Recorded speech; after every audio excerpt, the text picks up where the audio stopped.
For the final rendering, we're going to use 3 maps. Those are displacement, color, and we're going to use a map called specularRoughness. A lot of you guys are familiar with the map specularAmount, but we're going to use something specularRoughness instead. And I'll explain what that is. If we jump over to Modo, we can see that we have just a basic material, we have an HDRI, and we have a shader here. So let's just change the specularRoughness. So we see a value of 0 means it's is mirror-like. It's extremely sharp reflections, and as we increase this value up, it gets blurrier and blurrier. So this is the way we want to control the reflectivity or the specularity on the character's face. We don't want to use the specularAmount for this. The specularRoughness is a more physically based approach, and it looks a lot better. So we're going to just paint this really quickly in ZBrush. For the base skin, I find that a value of something around 60 works pretty well. So we can make these values here work in ZBrush as well. 60 is just 0.6 gray. 100 is completely white, and 0 is completely black. Certain shaders in certain programs work differently, but it's always based on the same principle.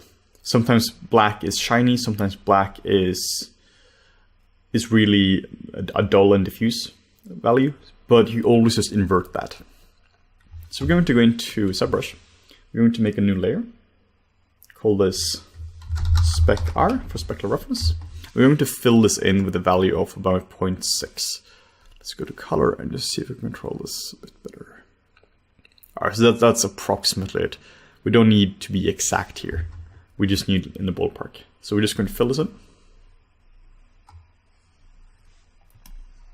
And unlike a specularAmount map, a specularRoughness map is a very blurry map. It's not going to have a lot of definition at all in it.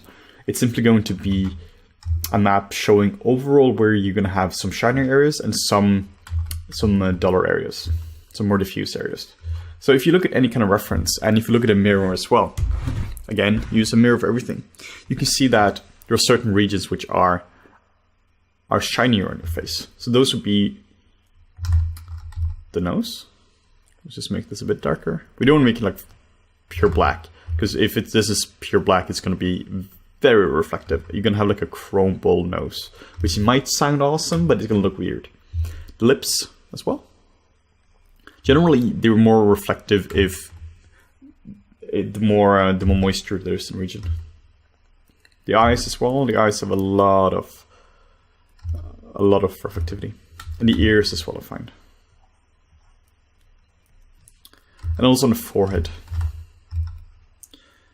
Where there is stretched skin, there is a lot of reflectivity as well. You can see that on your forehead as well. If you stretch the skin, you can see it gets really reflective. Same with this. Again, stretched skin, because it's close to the bone.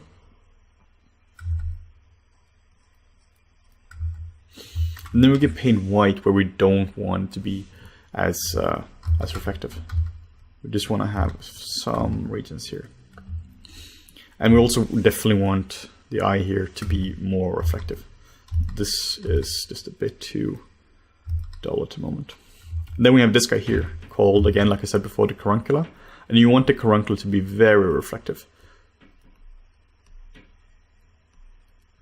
This is like the tear duct, so you really want this region here to be very reflective.